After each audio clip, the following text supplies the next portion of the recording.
Today I'm going to make some peanut butter chocolate, and to make peanut butter chocolate you've got to do a couple of little tricks. This is actually my grandson's favorite chocolate, and I'm going to use my chocolate that I've made. So it's homemade milk chocolate, and I suppose you could do it with dark chocolate, but I'm going to do it with milk chocolate.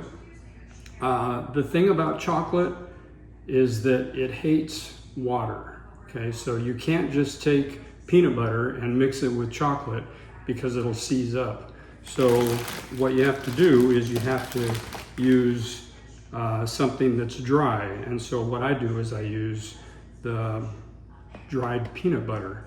And just putting dried peanut butter in with the chocolate isn't going to work because it'll just dry it out. So you have to, one thing, you want it to be a little bit sweeter, so you want to add a little bit of powdered sugar, and you need to add some more oil. In order to be consistent, I add cocoa butter or cacao butter to match the chocolate, because that's the same oil that's in chocolate, so it's going to act exactly the same. So I'm replacing the oil that would normally be in peanut butter, which is peanut oil, with the chocolate oil. Now, if you don't have the cacao butter, I suppose you could use something along the lines of, I suppose you could use butter, but it has a little bit of water in it, and you could use coconut oil, the coconut. But the problem is that they have a melting point that's lower than cocoa butter. So if you make it that way, you're probably going to have to keep your chocolate in the refrigerator. When I do it this way, I can keep my chocolate out because I'm going to temper it.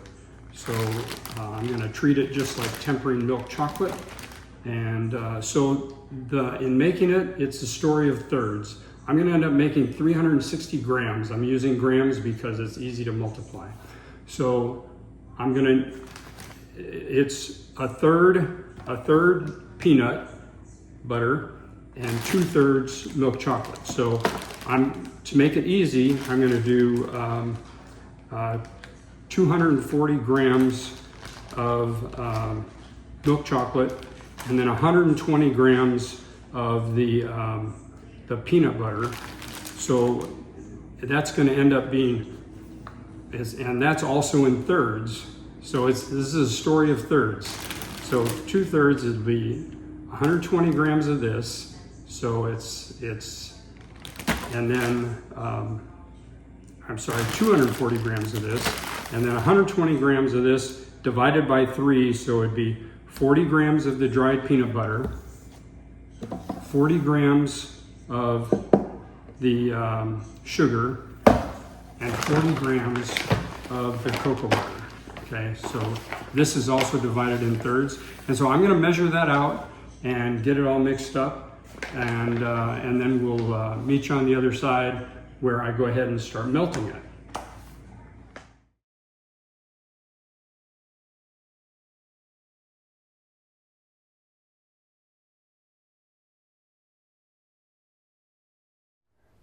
Today we're going to use the double boiler method to melt the chocolate.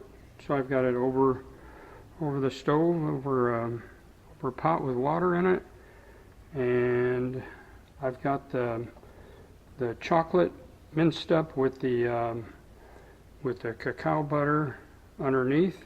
The cacao butter is usually a little bit more temperamental about actually melting, so I've got it on the bottom, but we'll stir it up as it goes. And then we'll, as it gets to melting, we'll add the sugar, the confectioner sugar, and the dried peanut butter. We're trying to get it up to a temperature of around 110 to 114 degrees. That's for milk chocolate. So I'm following the tempering procedures for milk chocolate, even though I've added the peanut butter component to it. And then we'll cool it down to about around 82. I would like to cool it by taking it outside and just letting it cool, but unfortunately we're in South Texas and it's probably about 90 degrees outside right now, and so I'll have to cool it inside and augment that with a little bit of ice. Far enough along, I'll go ahead and add the other dried components. That'll thicken it up quite a bit. And what it's relying on is that extra cacao butter to thin it out.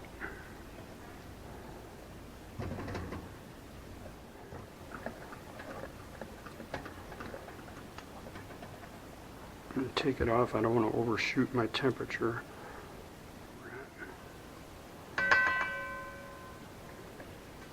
Well, we're at our temperature, so time to start coming down. I've never gotten this to take a great temper. I've gotten it to temper fairly well, but because of the peanut butter, I think it inhibits a really good snap and a really good temper. Put it on ice for just a few seconds.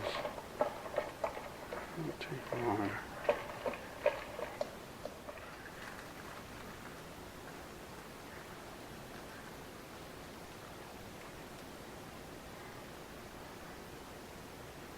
Now this seed is milk chocolate. Don't want to put in dark chocolate. You want to match the hatch. At 89.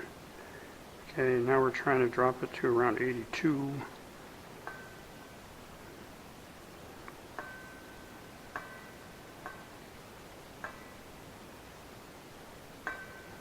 Once we get it down to 82, we'll just keep stirring till we get down to 82. Once we get down to 82, we'll bring it back up to 84, or between 84 and 86, and then we'll pour.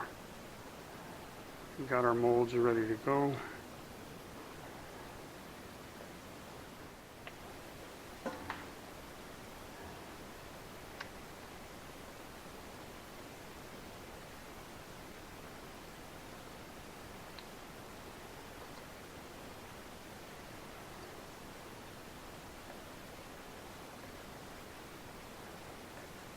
I'll take it.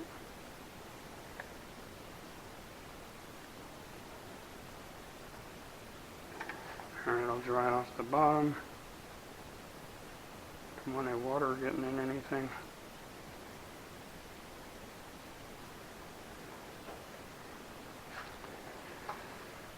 And away we go.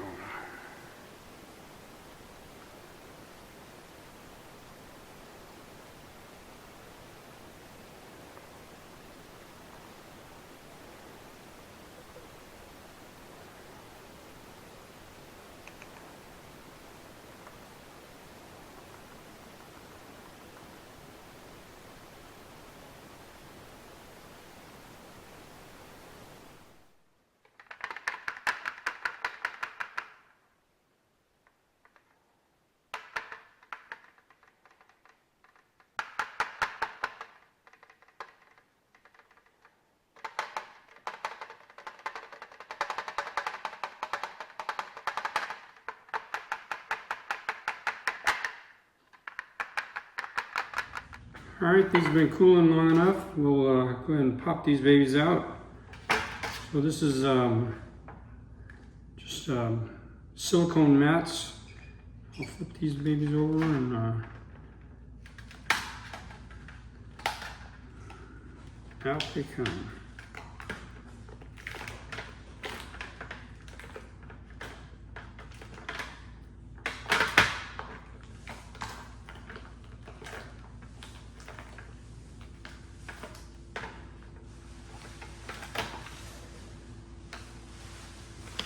Our 6 bars. and our hearts. We have chocolate to our heart's content.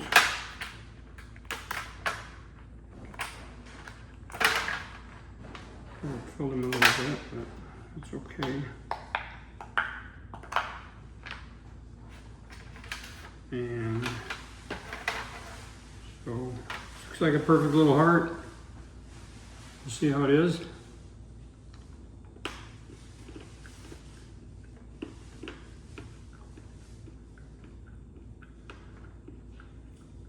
That's tasty. That's really good. It's a little cold, so it takes a while for the flavors to develop. It's really good. It's a good batch. It's a good batch. Stick these in here. And that's it. That's it. Just time to wait for the grandkids to come over and share.